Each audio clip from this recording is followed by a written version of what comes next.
Recently, Jason DeCosta claimed that the seed of Abraham was Abraham's, physical descendants. He assumes that the word seed always means physical descendants, including when Paul uses the term in Romans 4. However, Jason's argument assumes what it needs to prove. No one disputes that Abraham's seed often refers to his physical descendants, and that it means physical descendants in Genesis.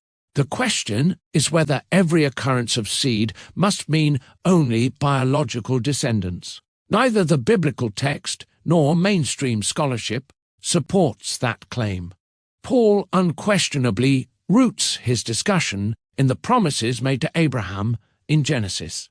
However, in Romans 4:11-12, even before discussion of Abraham's seed, Paul said that Abraham was the father of all who believe.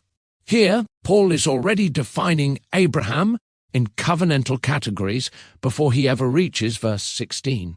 If Abraham's fatherhood is being defined by covenantal terms, then shouldn't we consider that Abraham's seed is also being defined by covenantal terms? Upon what basis should we shift back to seed as a biological term when Paul just finished defining Abraham's fatherhood by covenantal term? In Romans 4:13, he speaks of the promise to Abraham and to his seed, clearly identifying the Genesis covenant as his point of departure. Notice what he does with that promise. In Romans 4:16, he writes that the promise is guaranteed to all the seed, not only to those who are of the law, but also to those who share the faith of Abraham. He does not simply say all of Abraham's physical descendants. Instead, he characterizes Abraham's seed in covenantal terms by distinguishing those of the law from those who share Abraham's faith. This actually undermines his assumption that Abraham's seed can only mean physical descendants. Paul writes, "Therefore it is of faith, that it might be according to grace, so that the promise might be sure to all the seed, not only to those who are of the law, but also to those who are of the faith of Abraham." Notice that Paul does not divide Abraham's seed into physical descendants and non-physical descendants. Instead, he divides all the seed into two covenantal categories. The first category is those who are of the law. That certainly includes native Israelites, but it also includes proselytes. Under the Torah, proselytes were circumcised, bound to the Mosaic law, permitted to keep Passover, and treated under one law with the native-born. 1240 Ak. They were under the law despite not being Abraham's biological descendants. So, if those of the law includes proselytes, then Paul's first category already contains people who are not physical descendants of Abraham. Oops! If Jason wants to exclude proselytes from those under the law, the burden is on him to explain why people whom the Torah explicitly placed under the law are somehow excluded from Paul's category. The second category is those who are of the faith of Abraham. Within Paul's missionary context, this could quite naturally accommodate God-fearers, Gentiles who worshipped Israel's God, attended the synagogue, and shared Abraham's faith without having fully entered the Mosaic covenant through proselyte conversion.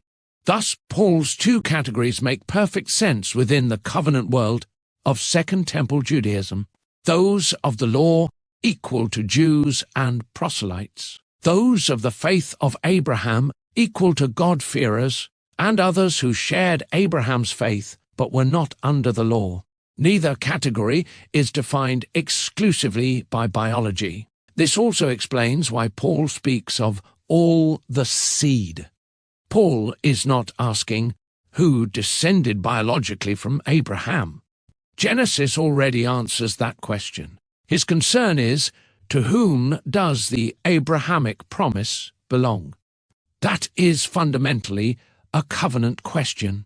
It's answered in the fact that Israel's covenant community already included people who were not Abraham's physical descendants. The Torah had established that centuries earlier.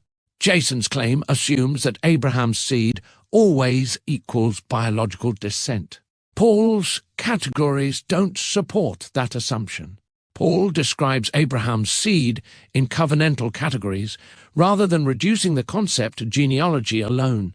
That's entirely consistent with the Torah's long-standing distinction between physical ancestry and covenant membership. Likewise, in Galatians 3:16, Paul identifies Christ as the singular seed in whom the promises reach their fulfillment, and then concludes in Galatians 3:29 that those who belong to Christ are Abraham's seed and heirs according to the promise. Whether one agrees with Paul's theology or not, he is plainly doing more than using seed as a synonym for biological ancestry. His argument is covenantal, representative, and fulfillment-oriented. Richard B. Hayes observes that Paul's argument depends upon a figural reading of Scripture rather than a lexical argument. James D.G. Dunn likewise explains that Paul's interpretation is governed by his conviction that Christ fulfills God's promises to Israel rather than by a simplistic appeal to genealogy. Nor does the Torah support Jason's rigid definition. Israel's covenant always included lawful provisions for foreigners to become members of Israel's covenant community per Exodus 12:40, Numbers 15:15 and Deuteronomy 12:40-18. These people never became Abraham's biological descendants, yet they became covenant participants under the same law and shared in Israel's covenant life. As Jacob Milgrom summarizes in the JPS Torah commentary on Numbers, saying, "The same ritual law applies equally to the native and the resident alien."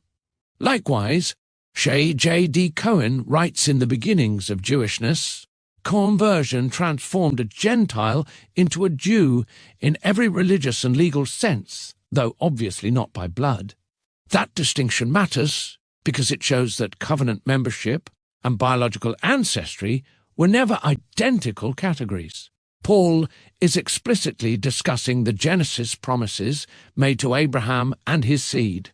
The question is whether Abraham's physical descendants were the only people who could be counted among Abraham's covenant seed. The Torah already answered that question by providing covenantal inclusion for foreigners. Paul then interprets those promises through their fulfillment in Israel's Messiah, the representative seed. Thus, Abraham's physical descendants remain central to the story, but they are not the exhaustive definition of Abraham's covenant family. The burden is on Jason to prove the much stronger claim that seed always means nothing more than physical descendants, even when Paul himself qualifies Abraham's. Fatherhood and seed, in covenantal terms, identifies Christ as the representative seed and speaks of all the seed in categories that go beyond genealogy alone. So far, Jason hasn't been able to support that from the text, history, or scholarship.